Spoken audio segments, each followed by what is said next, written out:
Hello there gorgeous gamers, and welcome back to Pure Play TV, and we're taking a look at the Game Pass catalogue. You know how it is, you find yourself working so much, you barely have time to game, and when you do, you can't get a satisfying ending because every game these days wants you to sink 100 hours into it. Well, here are 10 Game Pass games that you can beat in a weekend. Separately, not all together, obviously. Number 10. Unpacking.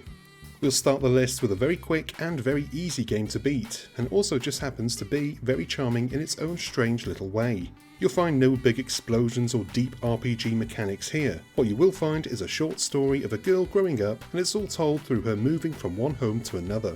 Each stage has the protagonist unpacking her belongings into a new room, or several, as she gets older and moves into her own place. It might not sound like fun, but there's something oddly satisfying about putting things in their proper place. It's also very easy, and you'll add a decent few points to your Gamerscore along the way. Number 9. Hellblade: Senua's Sacrifice. The previous game on this list could be described as a chill-out game. Hellblade: Senua's Sacrifice most certainly cannot. It's grim, dark, and at times quite depressing, but it tells a fantastic story that's held together by the astounding performance of Melina Juergens as the titular Senua. The blend of puzzles and combat are perfectly balanced with the psychological horrors. You'll be able to easily breeze through this one in a weekend, or even just one late night binge. Number 8. Rise of the Tomb Raider.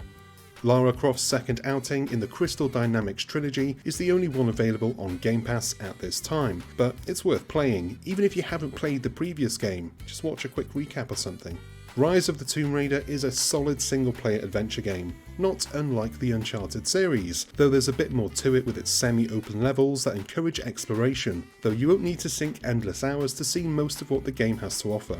Give this one a go if you want the story-driven Hollywood action, and then go and play the others because it's a great trilogy. Number 7. Crackdown 3. Alright, I'll be the first to admit it's not as good as the original Crackdown, but it's better than the second and it's still a good game. It's one of the few open worlds on this list, but it's not one that bogs you down with endless chores. You can blast your way through the story relatively quickly, and if you want to get more out of it, it's a good one to dip in and out of from time to time. Number 6. Doom 2016.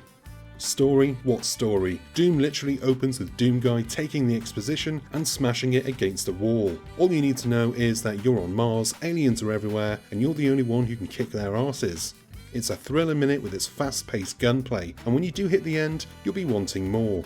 Thankfully, there is more with Doom Eternal, which you could run through on your next weekend.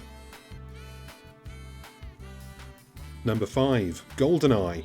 The OG GoldenEye with modern controls holds up really well, and if you're a fan of Bond and his antics, you'll get a kick out of pew-pewing your way through a fairly decent adaptation of the movie. If you want more, you can always up the difficulty and work through the achievements, but getting through this one in a weekend should be a breeze. Number 4. High on Life. Swearing, guns? What more do you need?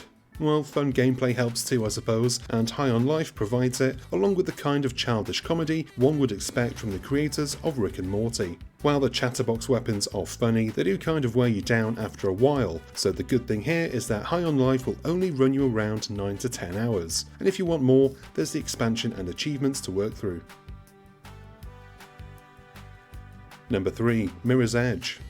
Forget a weekend, you can run, jump and slide through the first Mirror's Edge in an evening if you've got the skills. It's a blast to play too, even if it is a little old at this point. It originally released on the Xbox 360, so that's how old it is.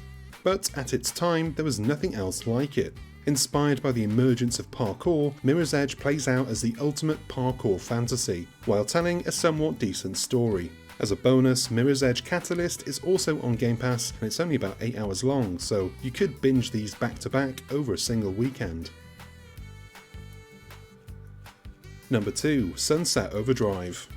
Before Insomniac sent Spider-Man through the city skyline of New York, the famed developer took on a very different type of comic book style game, though there are some similarities, particularly when it comes to the fluid traversal found in both. Sunset Overdrive is another open world, but not one that'll have you bogged down for weeks at a time. You can easily grind your way through this one on a weekend with no problem, and by grind I'm referring to the player's movement, not an endless RPG grind.